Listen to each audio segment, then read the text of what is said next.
So finally અમે ટ્યુનિશિયાના ઇન્ફિડા airport ઉપર પહોંચી ગયા છીએ. Look at this.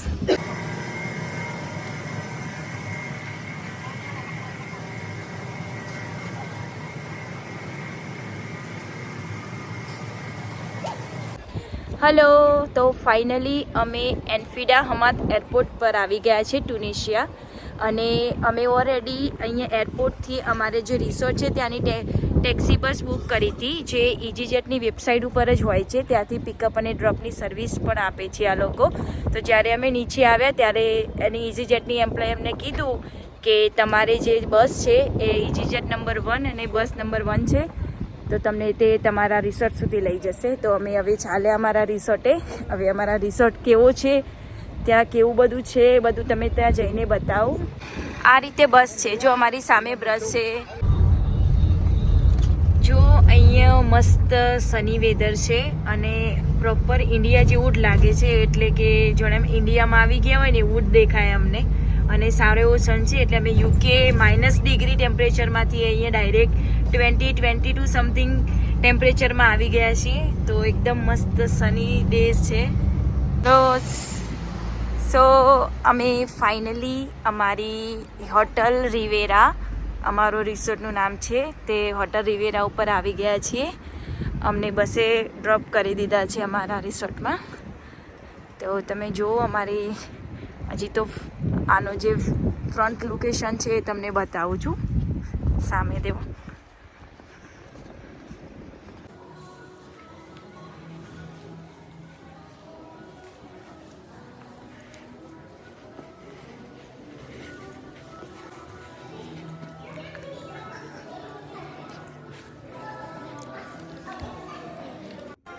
જો અમારી રૂમનો વ્યૂ છે આ.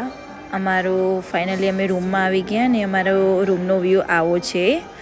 અને સારી બાલ્કની છે. આમ તો બરાબર છે.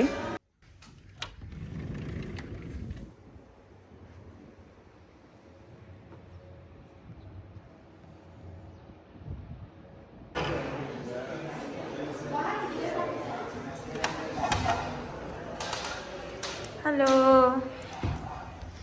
જો અમારી આખી હોટેલ, અમારી રિસોર્ટ તમે જોઈ શકો છો. અને આખું રિસોર્ટ છે. પાછળ અહીંયા બાર છે સાઈડમાં કોર્નરમાં, અને ત્યાં આગળ એ બધી રાઇડ્સ છે. સ્વિમિંગ પુલ છે, આઉટડોર સ્વિમિંગ પુલ ત્યાં છે.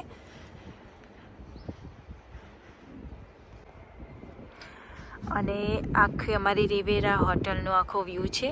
એ પાછળની બાજુનું આ બધું, આગળની બાજુ એન્ટ્રી છે અને એની પાછળની બાજુ આ બધું છે સ્વિમિંગ પુલ ને બધું. આ બધું અહીંયા રાખેલું છે એ લોકોએ. અલગ અલગ પાર્ટમાં છે આ હોટલનો રિસોર્ટમાં. આ બધી જગ્યાએ અલગ અલગ હોય કે ટ્યુનિશિયા થોડીક હિસ્ટોરિકલ, એટલે કે થોડીક જૂની, એટલે કે પુરાની કન્ટ્રી છે, એટલે અહીંયા બધું એવું બધું વધારે હોય. એટલે જોઈને એવું લાગે કે આપણે ઇન્ડિયાનું જ છે, જાણે એમ કે ઇન્ડિયા આવી ગયા. વેધર બી સારું, સની વેધર છે, કોઈ એવું ખરાબ નથી એમ. તો આમ મજા આવે. જસ્ટ રિલેક્સિંગ અને ચીલ માટે બહુ જ મસ્ત છે. આનો નાઇટ વ્યૂ કેવો છે અમને કોઈ ખબર નથી. અત્યારે અમારે વાગ્યા છે સાંજના 4 વાગ્યા છે અને અમે અહીંયા નીકળ્યા છીએ. તો અહીંયા જુઓ બીચ અને પ્લેજ અને સ્ટ્રેન્ડ છે. એટલે અલગ અલગ લેંગ્વેજમાં લખ્યું છે કે આપણે યુકે લેંગ્વેજમાં એને બીચ કહેવાય, અને અલગ અલગ લેંગ્વેજમાં લખ્યું છે બધું. અરેબિક છે તો અરેબિક લેંગ્વેજમાં ઓબ્વિયસલી લખ્યું છે. સામે બીજા બધા રિસોર્ટ ને બધું. મસ્ત પવન આવે છે, એકદમ ઠંડો ઠંડો.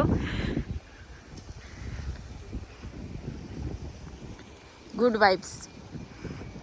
વેકેશન ચિલિંગ મોડ ઉપર હોય ને ત્યારે આવી રીતે રિસોર્ટમાં આવી જવાય, બહુ જ મજા પડી જાય.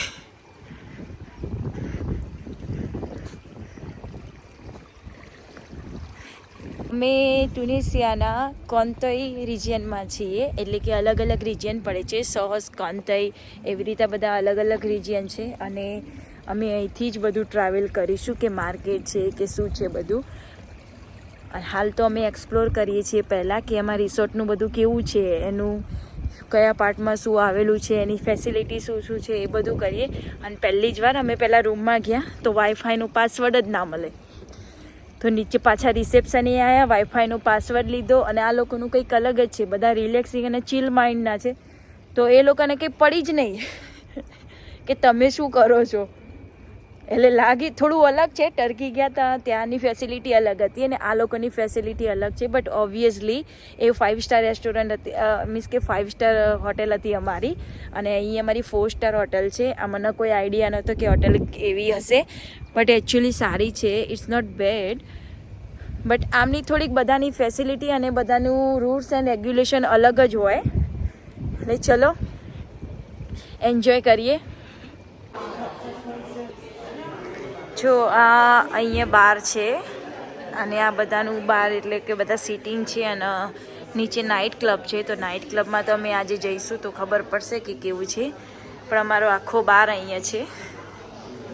Hello, how are you? I am okay, thank you. Yeah, hi, blog. Hello. તો ચલો, અમારે ટ્યુનિશિયા એરપોર્ટથી અમારા રિસોર્ટ સુધીની જર્ની મેં તમને બતાવી દીધી. હવે મળ્યા કાલના નેક્સ્ટ વિડીયોમાં. કાલે અમે ક્યાં જવાના છીએ, કે શું કરશું, કઈ એક્ટિવિટી કરશું, એ બધું કાલના વ્લોગમાં કહીશ હવે. તો ચલો મળીએ કાલના વ્લોગમાં. Bye bye, thank you. અને પ્લીઝ શેર સબસ્ક્રાઈબ કરવાનું ભૂલતા નહીં અને લાઈક કરવાનું બી ભૂલતા નહીં. Thank you. જય શ્રી કૃષ્ણ.